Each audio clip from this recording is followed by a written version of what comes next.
on a très envie, depuis que 125 Marianne existe, Daniel Pinard, on t'a invité quand même l'année dernière. Oh, oui, on s'y est pris d'avance. Pour t'avoir ce soir... Non, mais il faut réserver. Mais c'est ça. Alors, pour t'avoir ce soir, on t'a invité il y a la saison dernière. Ouais. Et là, ce soir, tu sais qu'on est ravis. Ben, Tu sais que les recherchistes considèrent ça comme un très bon coup. c'est ce de qu'ils t'avoir m'ont dit, mais ici. je croyais qu'ils disaient ça pour être gentil. Non.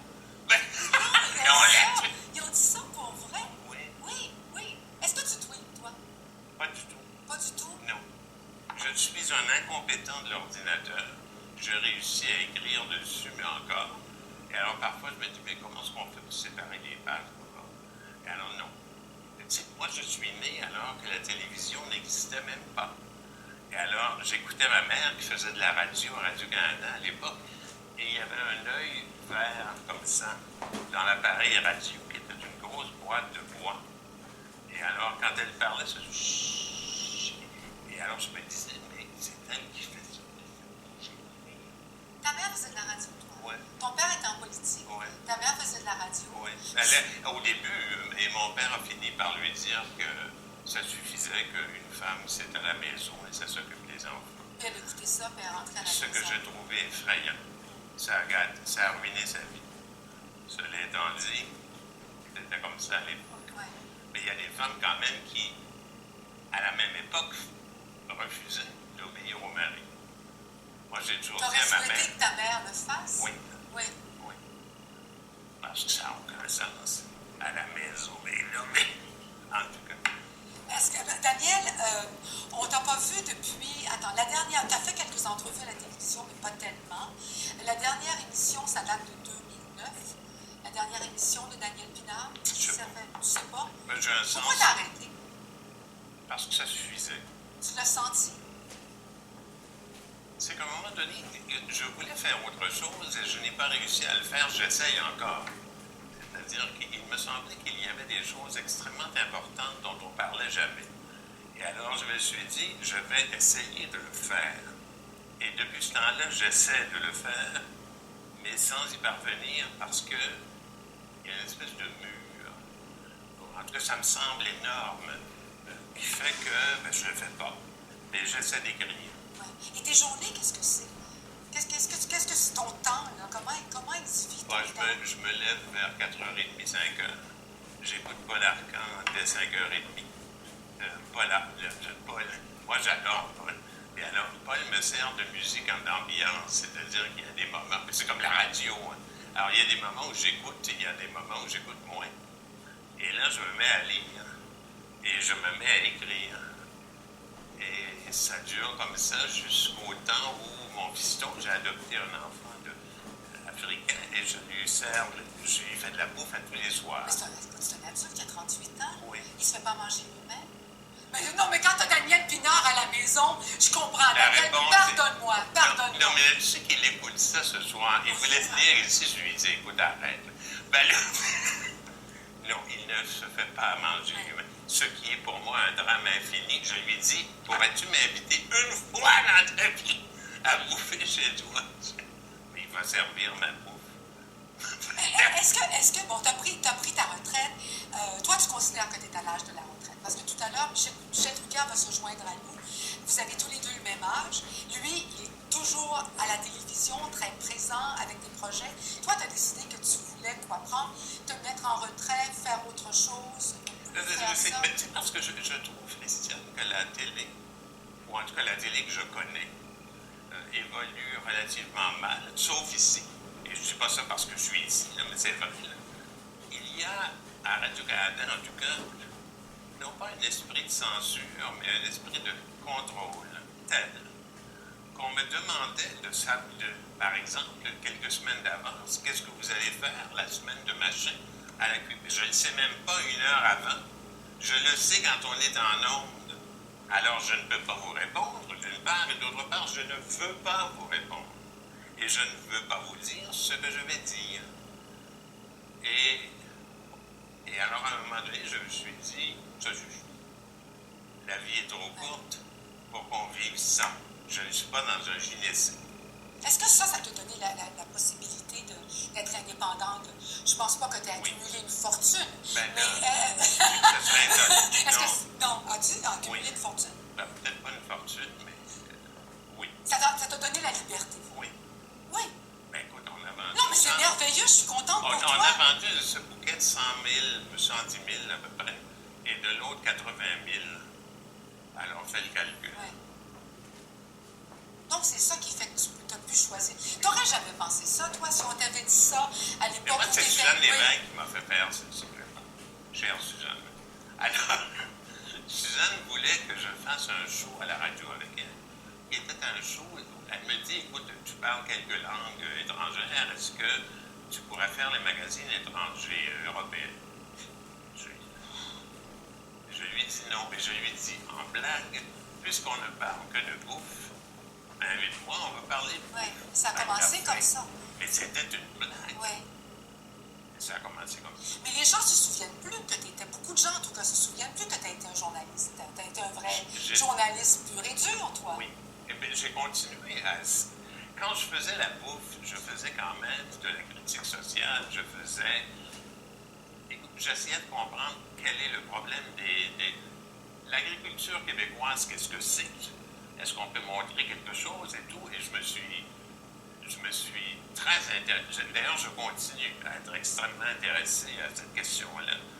Et ça ne bouge pas. D'un gouvernement à l'autre, l'UPA est toujours au pouvoir, fait toujours ce qu'elle veut.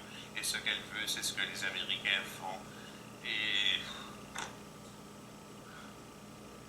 là, on fait des rapports, on engage des gens, faites-nous. On prend le rapport, on le met sous le tiroir. D'un ministre à l'autre, qu'il soit péquiste, qu'il soit libéral, c'est toujours... Ouais. Pour toi, c'est pareil. La défaite du PQ, l'arrivée des libéraux, c'est tout pareil pour toi, ça? Non, je vais te dire un truc. J'ai été horrifié, et le mot est faible, de la campagne du Parti québécois autour de la question dite des valeurs. C'était effrayant. Écoute, j'écoutais ça, je me croyais... Non. J'ai de la difficulté à parler de ça parce que j'ai eu l'impression que le ministre avait allumé le feu. On était avec un pyromane qui mettait le feu et qui disait que si les femmes portent le voile, c'est la fin du monde et si elles ne le portent pas, c'est la libération. Hey! Nous sommes dans la merde et c'est pas parce que les femmes portent un voile. Et alors... Non, j'ai trouvé ça épouvantable. Ah, tu n'as pas de tribune en ce moment. Non, je n'en veux pas. Non, tu n'en veux pas. Non. Mais tu es libre de dire tout ce que tu veux. Si quelqu'un te pose la question, oui. tu vas dire, tu n'as pas de... Sauf qu'il m'arrive très souvent de me dire, écoute, moi je suis né au moment où la télévision n'existait pas, il n'y avait rien de bon. Et alors, quelle est l'expérience que je peux faire partager à des gens plus jeunes que moi? Je ne sais pas. Ce que je sais cependant, c'est que j'ai été directeur de thèse à l'UQAM.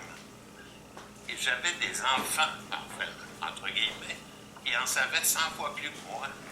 Et je disais, mais écoute, je dirige ta thèse, je ne comprends pas ce que tu fais. Je ne sais pas ce que c'est que tu fais. Et là, l'autre me disait, c'est bon. Mais alors, c'est que nous sommes, je pense que ça n'existait pas avant. Une société où les gens plus jeunes en savent plus que leurs parents. C'est pour ça qu'il y a un tel désarroi chez les gens âgés.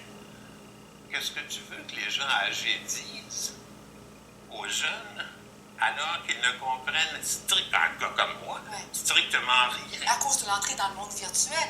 Entre autres, mais pas seulement ça, ça a été à une vitesse infinie.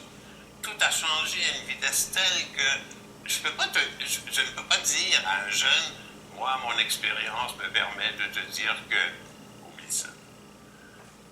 Et moi, j'ai fait le rêve de l'indépendance du Québec, comme tous les gens de ma génération. Et alors, j'étais pour le oui, etc., René Lévesque, toute l'affaire, un péquiste, bon. Et là, on se rend compte tout à coup qu'à cause de la mondialisation, que l'État-nation n'a pas grande importance. Il n'y a qu'à voir ce qu'on fait. Le Canada n'est même pas capable de décider si oui ou non il va importer du fromage ou il n'en importera pas. Tu sais. Alors, on a besoin d'autre chose. Donc, toi, tu verrais où les jeunes sont, tu verrais qu'ils sont pas là, puis tu aurais des gens plus vieux qui s'en rendraient pas compte, puis qui continueraient à préconiser une politique qui ne sert plus à rien. À rien. Oui. Alors que les jeunes ont un savoir que nous avons peine à mesurer. Je les regarde aller, je dois dire, c'est la seule consolation que j'ai de vieillir, parce que vieillir, c'est un désastre. Mais en tout cas, tu t'en caches pas. Non, vieillir, c'est un désastre. Hein? C'est effrayant. Écoute, écoute, le matin, je me rase, je vois un vieux schnock qui me dévisage. Je dis, mais qui est ce vieux con? Moi, j'ai 16 ans. Non, tu as 16 ans, mais tu as 72 ans, tu t'en caches pas. Ben là, ça serait difficile de m'engager. Non, mais en même temps, je trouve ça drôle parce que tu dis, tu as vraiment dit haut et fort ton âge. Tu as parlé des jeunes qui n'avaient pas besoin des gens plus âgés, qui comprenaient des choses que les gens. En fait, tu t'es vraiment situé dans ton âge. Je pense que en même temps, les jeunes devraient prendre le pouvoir. Ouais. Je trouve que ça suffit. Et je suis allé très loin. D'ailleurs, j'ai un copain qui m'a dit, t'es pas bien. Alors, je lui ai dit, si je vais chez Christian, je vais peut-être dire ça. Il me dit, tu vas te faire assassiner. De dire que les jeunes... Moi, je pense que les vieux de 70 ans ne devraient pas avoir droit de vote. Est-ce que tu peux me dire... Est-ce que tu peux me dire pourquoi je vais décider de la vie des gens qui me suivent? Mais c'est ridicule. Mais Daniel, il y a des vieux de 70 ans qui sont très, très intelligents. Je ne sais pas qu'on n'est pas intelligent.